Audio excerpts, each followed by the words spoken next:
ఇక నేవీకి Rafale jets మన దేశ నేవీ అవసరాల కోసం ఫ్రాన్స్ నుంచి 26 Rafale marine jets fighter jets కొనుగోలు చేయాలని కేంద్రం నిర్ణయించింది.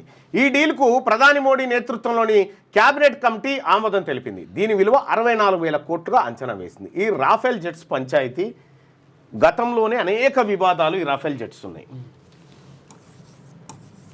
రాఫెల్ యుద్ధ విమానాలు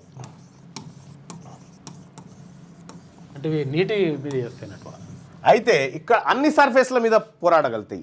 air to air, air to air to air to water ఈ చేయగలుగుతుంది. అయితే ఈ రాఫెల్ యుద్ధ విమానాలకు సంబంధించినటువంటి డీలు యూపీఏ గవర్నమెంట్ హయాంలోనే జరిగింది. అప్పుడు దాదాపుగా ఒక 120-130 యుద్ధ విమానాలు కొనాలని, దాని కాస్ట్ వచ్చేసి 578 కోట్లు ఏమో అన్న ఒక్కొక్క విమానం ధర. ఒక్క నిమిషం ఇప్పుడు చెప్తా.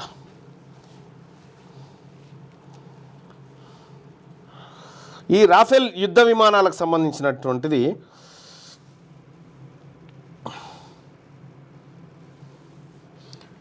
560 కోట్లు సమేదో ఉంది ఒక్క యుద్ధ విమానం.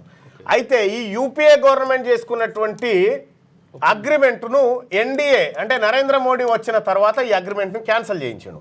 ఒక్క యుద్ధ విమానానికి 560 కోట్లు పెడతారా అని 1600 కోట్లకు ఒక విమానం మళ్ళీ అగ్రిమెంట్ చేసుకున్నాం. ఎవరు? నరేంద్ర మోడీ ప్రభుత్వం. 1600 కోట్లకు వీళ్ళ 560 కోట్లకు 70 కోట్లకు వీళ్ళు అగ్రిమెంట్ చేసుకొస్తే 1600 కోట్లకు వీళ్ళు అగ్రిమెంట్ చేశారు ఏ రాఫెల్ యుద్ధ విమానాలకు. ఈ తెలివి కల ప్రభుత్వం చేసి ఇంకా పైపెచ్చు జరిగినటువంటి కార్యక్రమం ఏంటంటే, ఈ ఏదైతే రాఫెల్ యుద్ధ విమానాలు సప్లై చేసేటువంటి ఫ్రాన్స్ సంస్థ ఏదైతే ఉందో, ఈ ఫ్రాన్స్ సంస్థ మీ దగ్గర విమానాలు కొంటాం, ఇన్ని 60,000 కోట్లు పెట్టి విమానాలు కొంటాం. కానీ నువ్వేం చేయాలంటే నీకు చేస్తున్నటువంటి 60,000 కోట్లలో 30,000 కోట్లు నువ్వు ఇండియాలో పెట్టుబడి పెట్టాలి.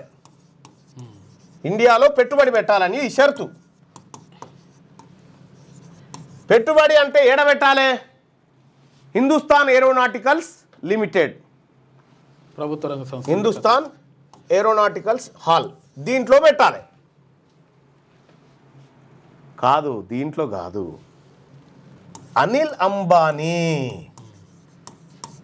అంబానీ కంపెనీలో 30,000 కోట్ల రూపాయలు పెట్టుబడి పెట్టాలని చెప్పి డీల్ చేసుకొచ్చారు. చూసుకో, ఈ అనిల్ అంబానీకి ఉన్నటువంటి ఈ ఏరోనాటికల్ కంపెనీ ఏదైతే ఉందో దానికి అనుభవం లేదు, అది అప్పుడే పుట్టింది కంపెనీ. 30,000 కోట్ల రూపాయలు ఈ రకంగా ఇటు తీసుకొచ్చి ఈ అనిల్ అంబానీ ఎన్ని వేల కోట్ల రూపాయలు ముంచిండి ఇది వరకు? అది అనంతం. అది తర్వాత ఇగో వీళ్ళదేమో ఇది. ఇప్పుడు తాజాగా 64,000 కోట్ల రూపాయల రాఫెల్ డీల్కు మళ్ళీ పోతా ఉన్నారు. అనిల్ అంబానీ గారికి ఆరోగ్యం బాగలేనప్పుడల్లా డీళ్లు కుదురుతూ ఉంటాయి. అంబానీ గారికి సరదైనప్పుడల్లా నరేంద్ర మోడీ గారు గోలేసుకుంటారు. అదానికి జ్వరం వచ్చినప్పుడల్లా ఈయన చెదరు కప్పుకుంటాడు. ఇగో ఇది కథ ఈ రాఫెల్ డీల్లకు సంబంధించినటువంటిది.